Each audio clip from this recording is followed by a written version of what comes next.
everyone. Welcome back in. It's another episode of the Wobcast 2.0. Are you keeping up? Free agents flying off the shelves. You got to be a fast reader to stay up to date on this news. Hey, everyone. Welcome in. It's Wobby, yours truly, joined as always by my partner and co-host Giles, who is a fast reader and was able to keep up on all the news. So now we're going to react to it.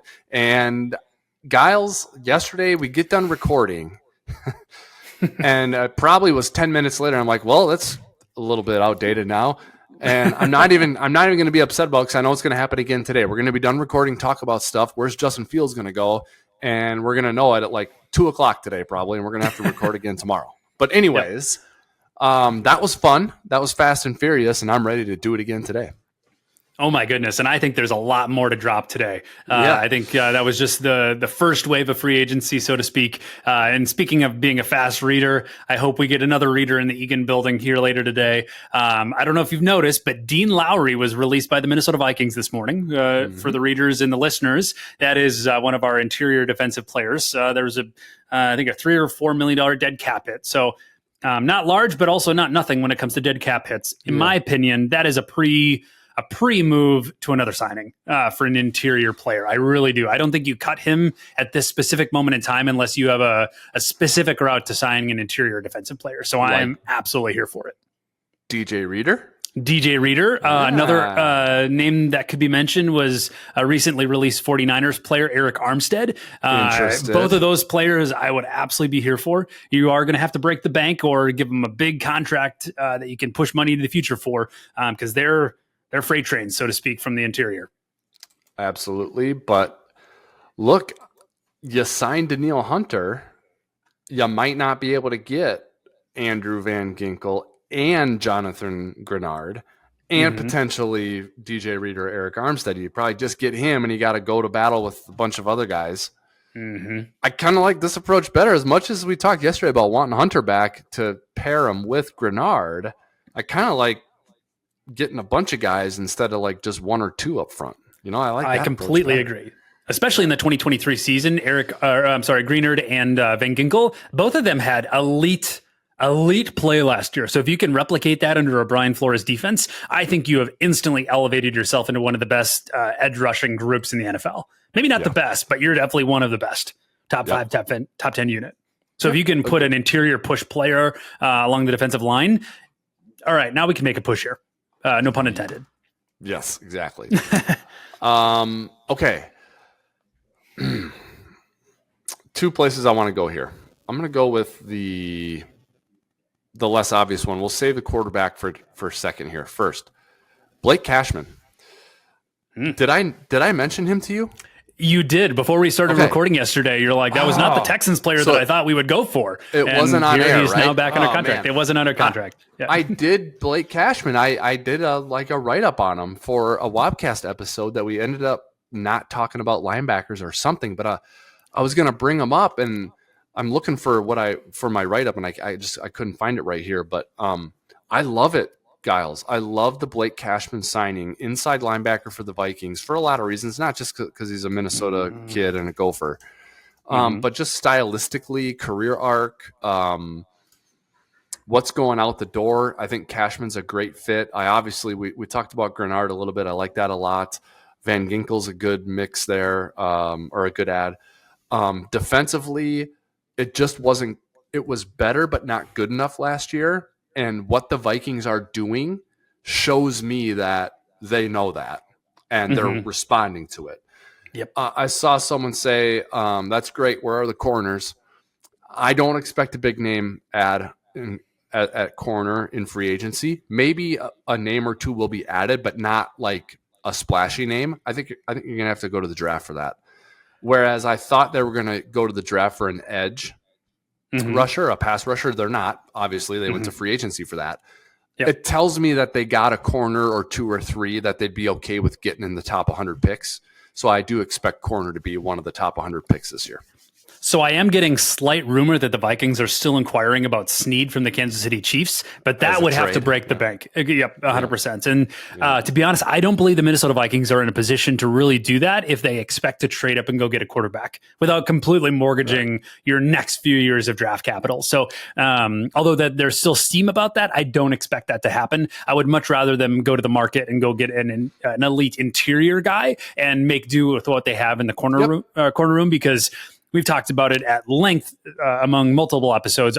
The issue with our defense last year is that we could not win one-on-one matchups on the defensive line. And if you can start winning those, our defense has the illusion of complexity in such a way that I think it gives a lot of benefit back to the secondary, where you can allow them to have suboptimal play and still win because of how much pressure we have up front. So if you can win those reps, if you add an amazing interior guy, I think our defense gets fixed overnight. I really do. And we already took miles of a leap last year from where we were the year before. So if you actually win one-on-one reps, I think we're going to be just fine.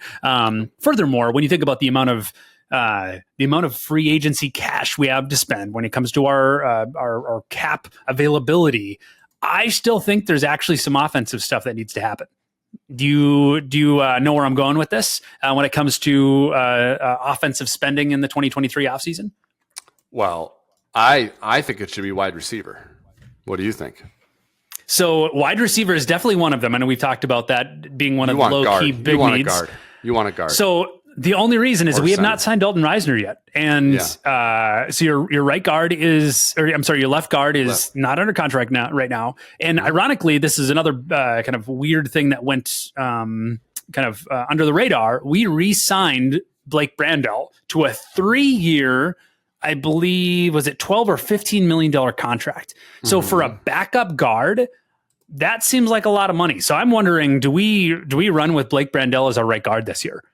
Is that, I don't know if I love that, especially for the reasons that we've talked about before when it comes to our run game, our pass game. Not in love with that. I think he's a good backup, but I don't know if I want him starting. So ultimately, that tells me that we're maybe not going to run with our typical right guard anymore. So your left and right guard positions are a little bit in flux. Now, when you think about the free agents going into this, this offseason, we have a Kevin Zeitler. He's available. He's from the Ravens. He's doing very well. Like last year, he had an 82 pass blocking grade, had an average run blocking grade in 2023, but did well against the Ravens.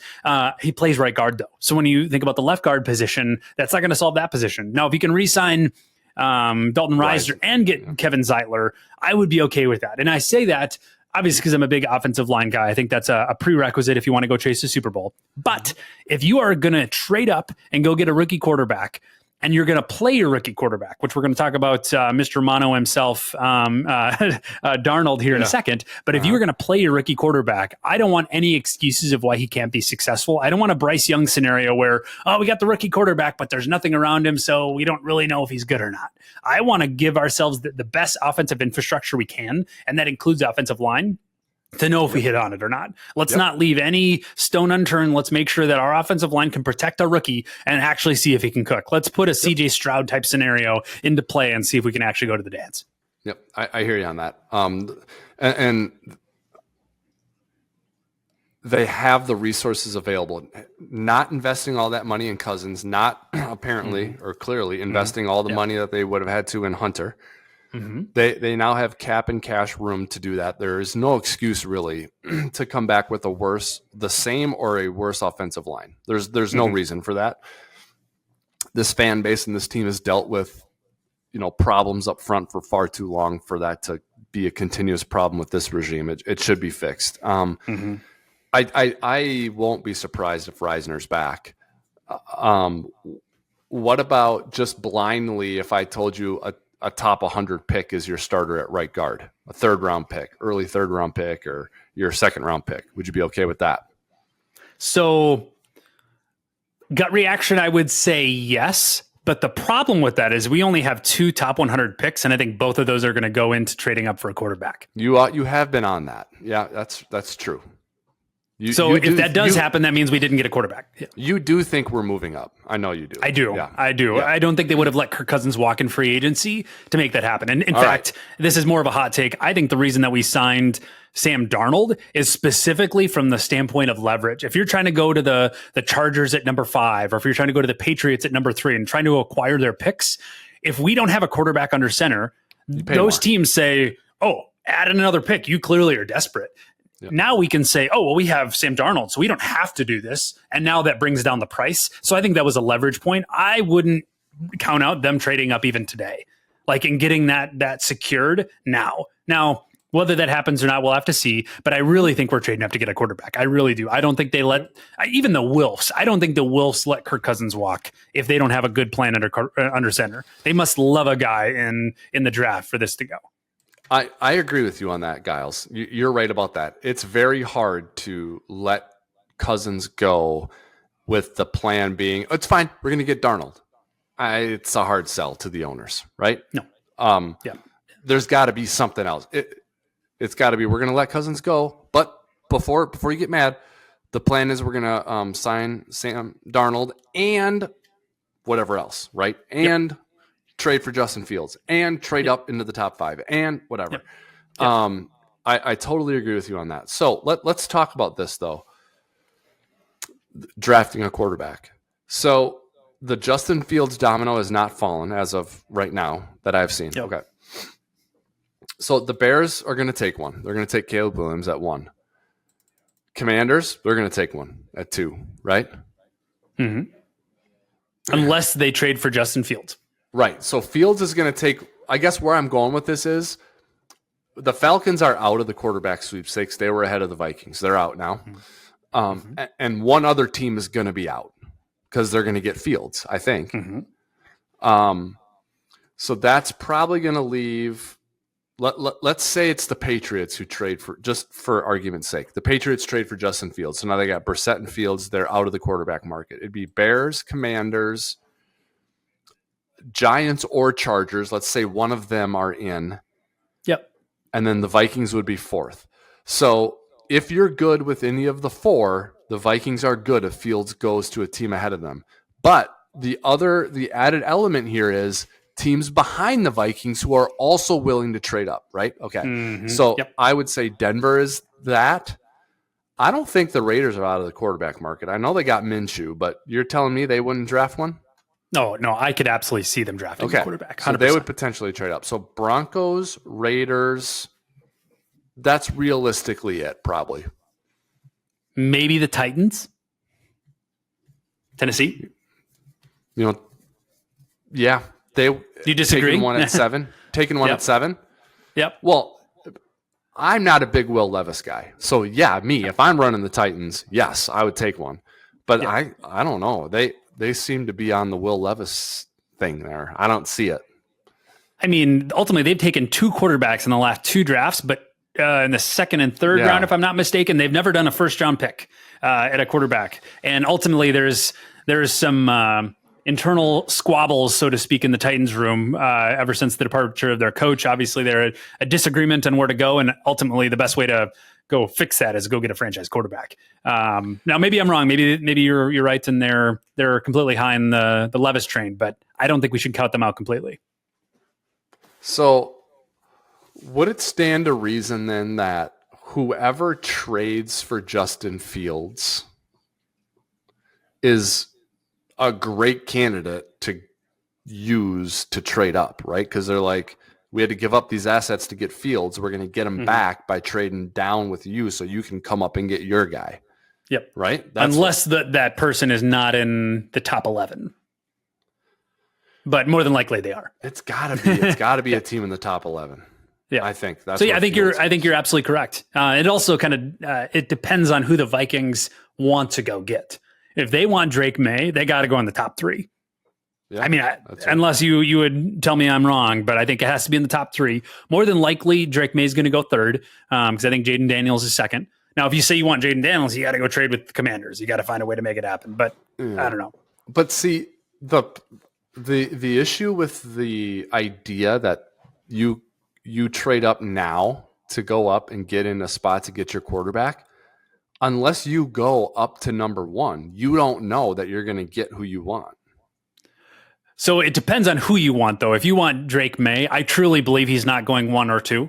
I unless someone else really wants him and they go to 2. But like in theory, if you go to 3, that means you couldn't get to 2 more than likely. Is that fair? I mean, because that's assuming that Justin Fields goes to like the Raiders or something and doesn't go to a top 3 team. If you go to 3, that means you couldn't get to 2. If you're going to trade up, I'm assuming you're going to trade up to the highest position possible, right? I think the only reason that doesn't fall true is if you want JJ McCarthy. I think he's pretty clearly the 4th option on the board. For most standpoints, unless there's a lot of steam here that they're trying to confuse people on drafting order, I think you could go get him as the 4th quarterback. So then if you draft 4, you can definitely, or if you draft 3, you can definitely get JJ McCarthy. Yeah. Does that make sense? No, it does. Yes. It's got to be, it's unlikely that, this is not like a guard or a safety where it's like, we're good with one of these 3 guys. We're good. We got them about the same. We'll take. With quarterback, you don't feel that way. You're not like, May or Daniels. We'll take either one. We're good. No. I mean, this is there's just nuance to this, right? Mm-hmm. There's a guy that's on their board. Yeah. That they want. And that's why I don't think the trade happens until the draft starts and that team's on the clock. That's my gut. And I definitely could be wrong. I'm wrong all the time. But because it's like, you're right. If McCarthy is the guy, you can get to 5 or 4, and you're going to end up with him. But if you want Drake May, I think you got to get to 2, because if you get to 3 wanting Drake May and someone else wants Drake May and they get up to 2, you lose. You lose them. That's very true. So you got to find a way to get the Commanders to say hello. The only way you can really do that is you move up to. Patriots trade for Justin Fields. You move up to 3. And then you tell the Commanders, let us know if someone calls you, because we'll move up another spot. And then you're relying on them to do that. Yep. Which new ownership, new infrastructure, depends on what your relationship is. I mean, I know Rick Spielman may be over there. It depends on how. I thought he was involved as an advisor. I don't know. But you know what though? They are incentivized to let you know, because it's just another. It just increases the price, right? So, Yep. I mean, I can't wait to see what. It's not going to just stay how it is. I'm looking at it right now. It ain't staying like that. It's changing, and I can't wait for it to change. I mean, it's like an episode is dropping in your favorite TV show, and you just don't know when it's going to drop, right? So, anyway. And calling out an obvious question here, is it 100% that the Chicago Bears are drafting Caleb Williams? I don't know. Because I think it's been pretty widely reported that, of course they're getting Caleb Williams. And I think that's driven because Caleb Williams is considered a generational talent.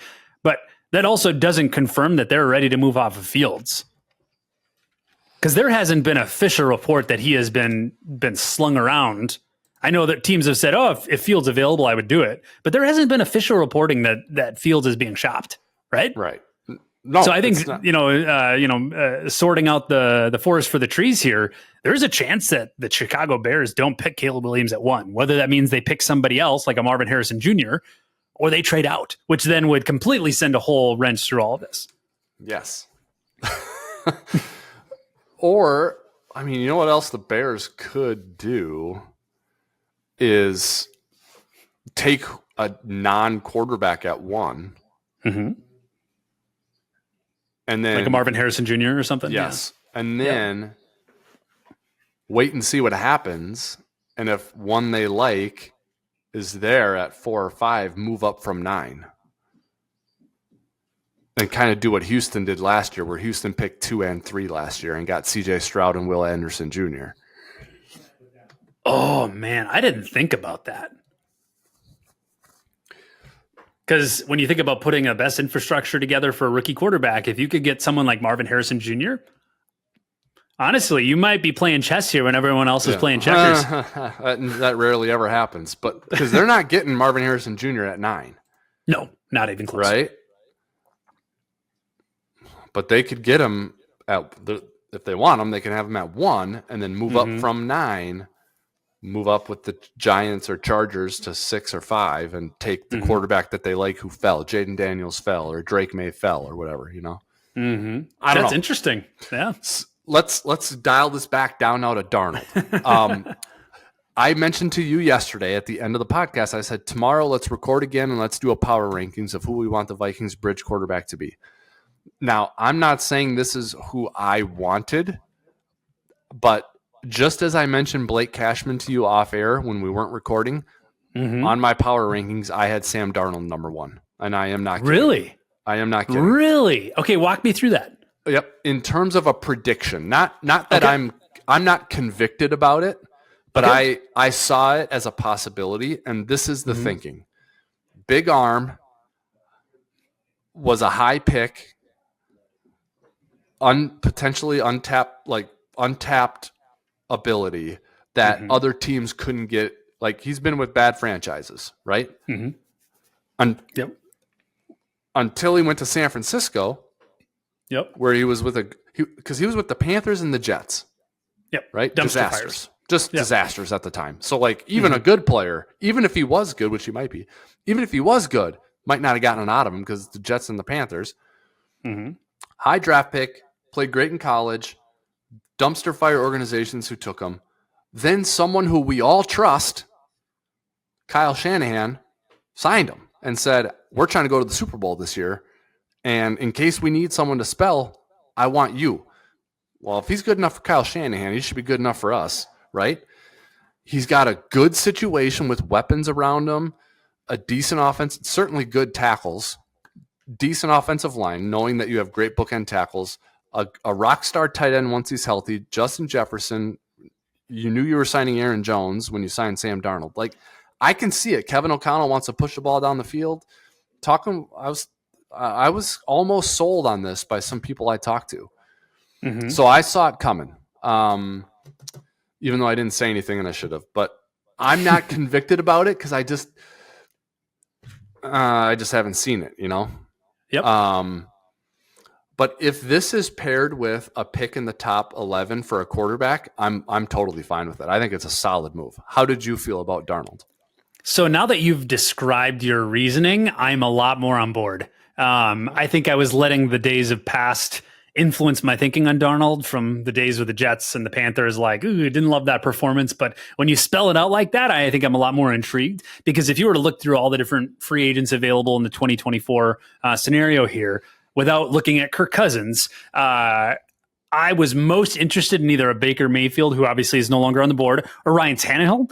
When I think about our system, more of a pocket quarterback, when he went from the Dolphins into the Titans, he had a resurgence. And then the Titans infrastructure, I think, started to fall apart. And so I know there's we'll call it a decent quarterback underneath the skin of Ryan Tannehill that I thought we could potentially get a second resurgence. So Tannehill was more in line with, a Kirk Cousins-like quarterback that we could try to plug and play. But now that you've mentioned that, I think Sam Darnold potentially comes in at the price point you want. He has a big arm, and it's a passing offense with the Minnesota Vikings, and we want to throw the ball down the field. So you need to be able to crank it. If you have a good offensive line that can protect him, I am actually getting more online with this, because the only other names that intrigue me from an upside perspective are like a Jameis Winston, but I don't think that's a guy that fits into our system. I think he has a big arm, but I think he's a little bit too loosey-goosey, and I think his decision-making, especially at the end of the 2023 season at that last game, I think proved to coaches that maybe he's not trustworthy. Whether that's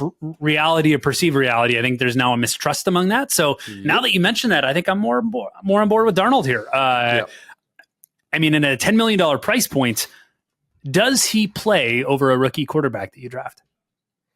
Not automatically. It's a training camp battle.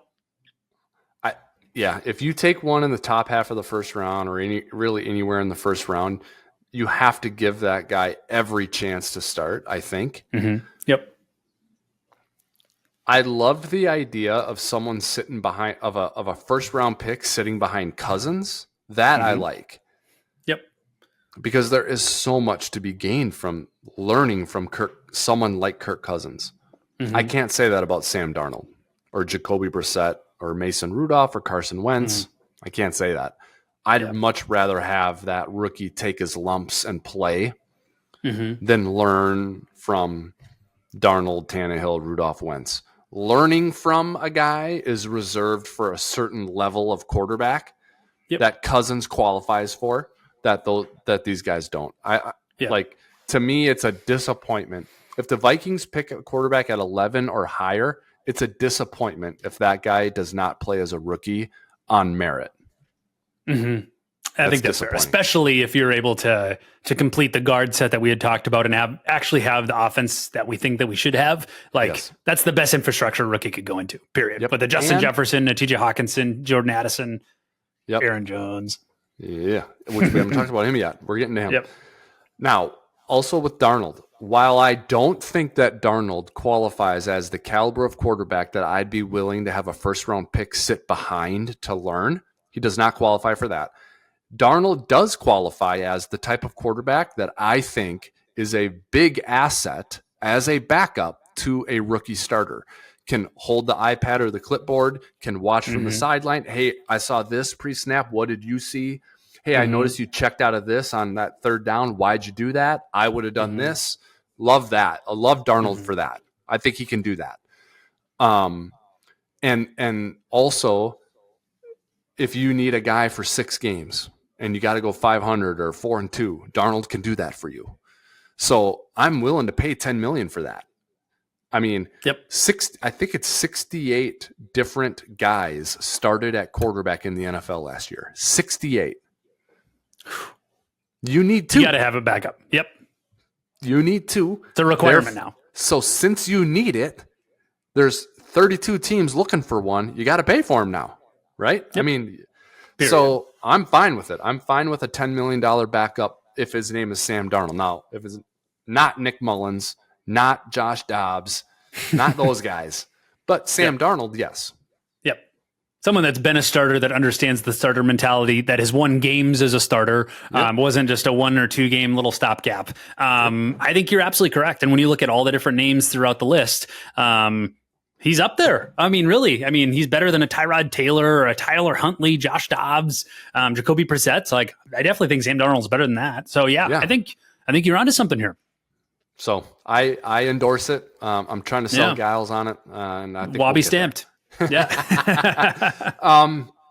Aaron Jones. In my basement, I have a red spiral bound notebook with evaluations from the draft class of Aaron Jones.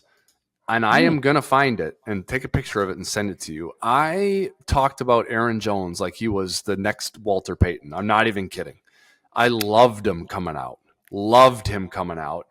And at the time, I was an employee of I was with the Vikings, and the stinking Green Bay Packers drafted him, and I was like, gave me a headache for 7 days after that. I was pissed that that not only did we not draft him, I was very used to the Vikings not drafting players I liked, because I would I would watch tape of these guys, and I'd just be so excited about them, and I'm like, I know we're not going to get every guy I like, And Aaron Jones was a guy I liked, and I knew it was a late round pick, UTEP, and just didn't test well necessarily in certain areas. But the Packers got him. There was just certain teams that if they got the guy I liked, I hated it, like New Orleans and Seattle and Green Bay and Chicago, Philadelphia. But here he is. Now he is a Viking. I think he's got gas left in the tank, Giles. I think the price is fair, and he's an upgrade from Madison, and he makes Ty Chandler a better player because we don't have to rely on Ty Chandler to be the bell cow, and he's a much better complementary piece. Dude, I love what the Vikings did in the first day of free agency. We were texting yesterday, you and me and Pat. I'm like, they're doing great. I love it. So Aaron Jones is the last one we really have to talk about. I kind of like the kicker they signed. But agreed. But the last big one to talk about is Aaron Jones. I'm on board, man. Dual threat too. 3-down player. Honestly, there's nothing about this signing that I don't like, if we're being completely candid with ourselves. Because when you look at the Chicago Bears getting DeAndre Swift, I honestly think Aaron Jones is at least a hand, if not a foot, better than Jones or than Swift. I mean, he is a great player, and I think. what's the best way to put this? You know how the 49ers leverage their offense with the idea some people are in the backfield, some people line up in different spots. Like they have very versatile players. I would put Aaron Jones in this position. I don't want to say he's a Christian McCaffrey, but I think he is a diet Christian McCaffrey. And the idea that he's a great runner. Last year, he had 4.8 yards per rush attempt, which clearly we struggled with dramatically last year. He instantly fixed that. He had almost 900 yards on the ground. He had almost 300 yards in the air, and he was in a dual back scenario. Like when you had AJ Dillon, that's Dillon. Not just like, oh, it's your RB2. They had RB1, A and B. If you put him into a more of a premier back spot, now granted he's 29 years old, and I think he only has a year or two left of productivity. You signed him to a 1-year deal. Like at the bare minimum, you have an amazing player for a 1-year deal. He is phenomenal, and I think you can line him up in a lot of different spaces where you have an even more dynamic offense. Oh my gosh, I am so excited about this. Plus, he has to have some extra juice in the tank just to go stick it to the Packers. Oh yeah, twice a year at least. Yeah. Oh my gosh. He does. Yeah, I love this signing. I liked it too. Big hole in the offense was filled with Aaron Jones. I mean, you know, I was on board with parting ways with Alexander Madison. It just didn't work out. But with the uncertainty at quarterback, the injury to Hawkinson, I mean, there is some punch missing here from the Vikings offense that Aaron Jones at least mitigates a bit.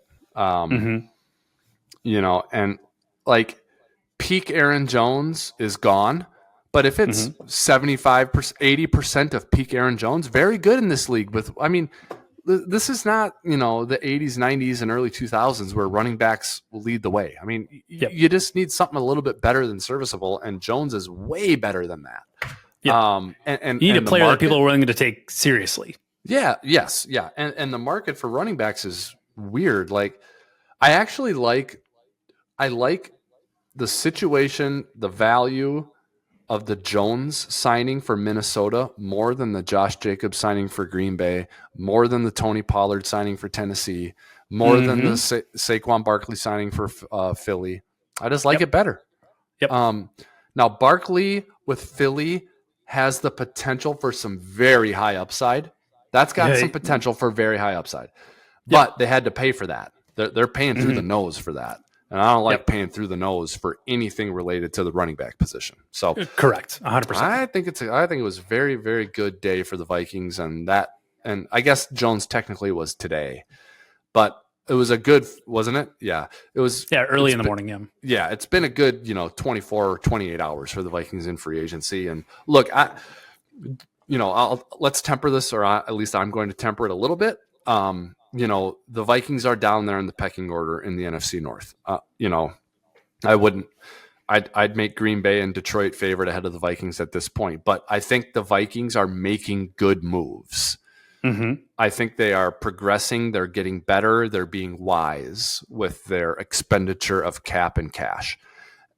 There was a potential outcome, a world in which they gave Kirk Cousins $150 million or $180 million, right? That was a potential. They aren't signing any of these guys. I mean, you got to be maybe Blake Cashman. You could have gotten, but there is no pass rushers in tow if you do that. So there were some alternate realities here that were not very good. And the Vikings avoided all of those. And the reality they are in is workable, definitely workable. And if they get a quarterback in the top 11 pick, Skiles, that is a significant boost of optimism in this whole thing, and that is a real possibility at this stage. And I definitely trust Kevin O'Connell to pick that guy. I know that's been kind of low-key expected by fans across the board, but if I'm looking at any coach across the NFL, he's one of the top ones that I think can pick a good quarterback. Because at the end of the day, you do need to get that position right, because you are taking a calculated risk here where you obviously have a lot more cap space to spend on all other important positions. But at the end of the day, quarterback is the most important. And you are now making a calculated risk to move on from we'll call it a sure thing being, what Kirk is and what he is not, right? So a sure thing from that perspective, moving to an unknown. And if you miss, your entire franchise can go down the toilet pretty quickly, right? So you're making a calculated risk, but I trust Kevin to make that right call, and I expect us to make a trade up. I think the only world in which we don't trade up this year is if they are in love, and I mean in love with the top guy next year. And they are planning on saying, all right, let's load up. They're doing multi-year deals with all these guys, and we're expecting to go get a top 3 or 4 pick next year if they think that is a plausible scenario here. Yeah. That's the only way I don't see them trading up this year's draft if they are in love with a quarterback, a top quarterback for next year. Yep. And I guess the Darnold signing doesn't exclude that possibility. That is possible. Darnold is a respectable 1-year bridge, but I think you kind of got me sold on Vikings trading up. You kind of got me sold on that. And here's another thing too, Giles, from just this is sort of not really a substantive opinion. This is more of like a theoretical opinion, but Cousins was a Spielman guy. Hunter is a Spielman guy. Harrison Smith is a Spielman guy. He might be on his way out, right? Like there are Spielman players here that it's not that they're bad players or you got to get rid of them, but they're just part of they're part of the old way. And when you're the new guy, the new way, you are inclined. You know how we talked yesterday about how if all things being equal, the Vikings win a tiebreaker for Kirk Cousins, right? Clearly, all things were not equal. The Falcons deal was significantly better, obviously, than the Vikings, and Cousins went there. So I think about it now. Think about that, but in this way with Kwesi, all things being equal, he's going to part ways with you if he didn't bring you in here because he's trying to change it. He's trying to change it, right? Yep. So it's still about getting the best player at the right price. That's key. But if we're trying to break ties here. Oh, the other guy brought you in? Okay, we're going to try something different. Leaning this way. Yep. I think that happens. So Cousins and Hunter are part of that. And I think that getting splashed, so where I'm going with this is getting splashy and trading up, it fits the profile here of what's going on. It fits. 100%. And it would be fun, Giles, every episode here to be like, what's the trade of the week? Like, here's an idea for how the Vikings can get up there. Right? Like, it'd be kind of fun to do that. Like, all right, what do you got? Your turn, Giles. What's your trade?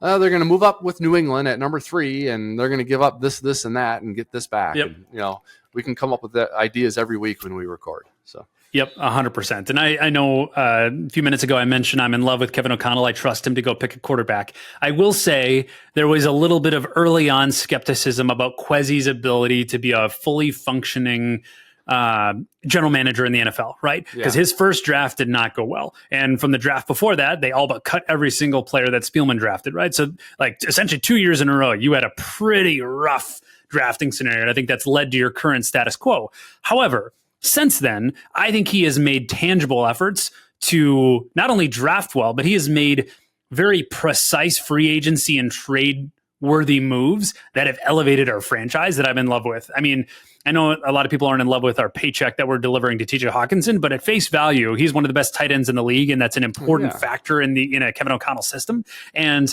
clearly in this free agency, he has made pretty savvy, probably relatively analytics-driven moves that I'm in love with. When you look at Danielle Hunter, I was a big advocate for us re-signing him because we needed a good edge rusher. In my opinion, not only have we signed a just as good one on his rise, I think we have now gotten 2 for a lesser value, right? Yeah. I think that is a very savvy general manager move where if you can continue on this, I'm willing to write off the first year as just a loss from a financial perspective. We have clearly fixed those issues. I've been in love with what he's been doing right now, and I think there's still more things to drop. And I think, like we mentioned, I think they're going to trade up, and I'm excited about the aggressive nature of what that looks like. And they seemingly have been nailing a lot more of those picks, whether that's via free agency, via draft, via trade. I've been really excited for it. Yep, me too. Very quickly before we wrap this one up, Giles, let's just take a peek around the neighborhood here and go through the NFC North teams and just give me your reaction. Bears. DeAndre Swift, re-sign Jalen Johnson, sign Kevin Byard. That's it for notable moves. Good? No good? They got DeAndre Swift. I guess they did re-sign Patrick Scales. Yeah, I'm just going through their list here. They did acquire Ryan Bates, via trade. Re-signing Jalen Johnson's a big deal. He's really big deal. He's a top 5 corner. Yep. He's very good. I don't know. Swift, whatever. Like, I don't know. I think we got a better running back. Yeah, I do too. So the Bears, I'm kind of. I mean, their whole thing is what do they do with Fields? What do they get for Fields? And who do they draft? Then we'll have an opinion about the Bears. All right, Lions. Re-signed Glasgow. Re-signed Reeves-Maybin. Traded for Carlton Davis. Re-signed Emmanuel Mosley. Re-signed Michael Badgley. Signed your guy Marcus Davenport. I was going to say the biggest free agency signing of the thing. I mean, to be honest, Marcus Davenport is the only guy they signed in free agency. The rest were re-signed. Yeah. Or trades. Which I inherently don't disagree with because the Detroit Lions had one of the best rosters in the NFL this year. So this is them running it back. And thankfully a lot of these guys are not old. They're in their prime, so to speak. So interesting. I do like Carlton Davis. Now, maybe you disagree, but I think that's a spot that I think the Lions were struggling with secondary wise. I think they had some injury and they clearly needed to elevate their secondary if they wanted to make a run. So I'm still afraid of the Lions. Oh yeah, Lions have a great roster, and they're not leaking oil either. They're not losing guys off of a successful year, right? Okay, Packers. I really see only 2 notable. I mean, Bakhtiari gone and Aaron Jones gone, but signing Josh Jacobs, signing Xavier McKinney, safety from the Giants. Mm-hmm. You all right with that? I'm okay with that. I mean, the Packers so interesting because I don't necessarily inherently fear the Packers, but I fear their coach. I think their coach has clearly shown that he can dance with the rest of them, and I think that's what's elevating their franchise. Josh Jacobs, I mean, I honestly like Aaron Jones a little bit better. So when I think about their running back room, AJ Dillon is a free agent. So they don't have a 2-headed monster anymore. They'll have Josh Jacobs. So he's no slouch, to be very clear, but I don't think they have the running game of old. I think they'll have a fine running game, but I don't think it's what it once was. So I'm not absolutely afraid of them. Now I still respect them because of their coach. But I don't know. Green Bay is always an interesting cat over there. Yep. How about you? I kind of look at safety like I look at running back styles. If you get a good one, through the draft, second, third, fourth, whatever, 5th round pick, and you got a good one, that's cool. I like that. It's cool to have a good safety. It's cool to have a good running back, but I don't want to pay through the nose for a safety or a running back. It's not that they're not impactful. It's just that the margin between good and good enough and great is just, it's not that big at safety. It's just like you got to have Ed Reed or Troy Polamalu for me to be like, oh, wow, safety. Whoa, wow, that is really good. And I'm not trying to denigrate Harrison Smith. Harrison Smith, in Mike Zimmer's heyday, Harrison Smith was an instrumental piece, very key. Right? Yeah. So when the Vikings had the top 5 defense for 4 straight years, whatever it was, and they were going to the NFC title game the year with Case Keenum, I would have put Harrison Smith as one of the 6 most valuable players on the roster, right? He was very key. I just think it's rare though. That's very rare. Yeah. And I'm looking at teams winning the Super Bowl lately and making deep runs to the playoffs. They're not being led there by their safeties. So agreed. I just don't love the McKinney signing for Green Bay, even though I think he's good. And I always remember getting ready to play Green Bay when I was with the Vikings, PA and I, or coaches and I, or Bursich and I, would be making fun of their safeties all the time. All these guys that they had. They think it's flashy and it's not. Major Adams and Hari Bigby. These guys are good players, but we're making fun of them and all that. And then they're just beating our butts every year. The Packers beat us all the time. And we're making fun of their safeties. Just told me it doesn't really matter who your safety is. Yeah. So there's a marginal degree between the best and the worst. I think so. Yeah, I think so. Relative to the other good positions. and the worst. Yeah. Yeah, exactly. So I know the McKinney signing is splashy, but I don't love what Green Bay did. But I still like Green Bay's roster. I think they have a good roster, and I think Jordan Love's going to give them a really good chance to be good for a long time. So I think Green Bay's in good shape, but it's not because they signed Jacobs and McKinney.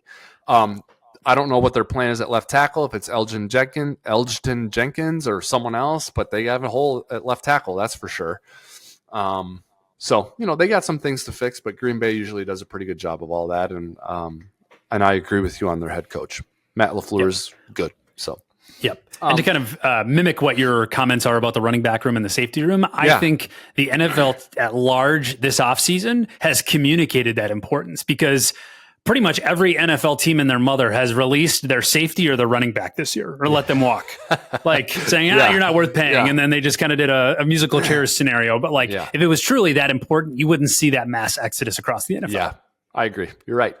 Yep, no doubt. All right, so a couple of dominoes that need to fall, Giles. Who are you looking for? And then we'll wrap it up and sign off for the day. So I think the top three are some type of trade up for a quarterback, which I think, to your point, I think might happen more near towards the draft to get that actually done.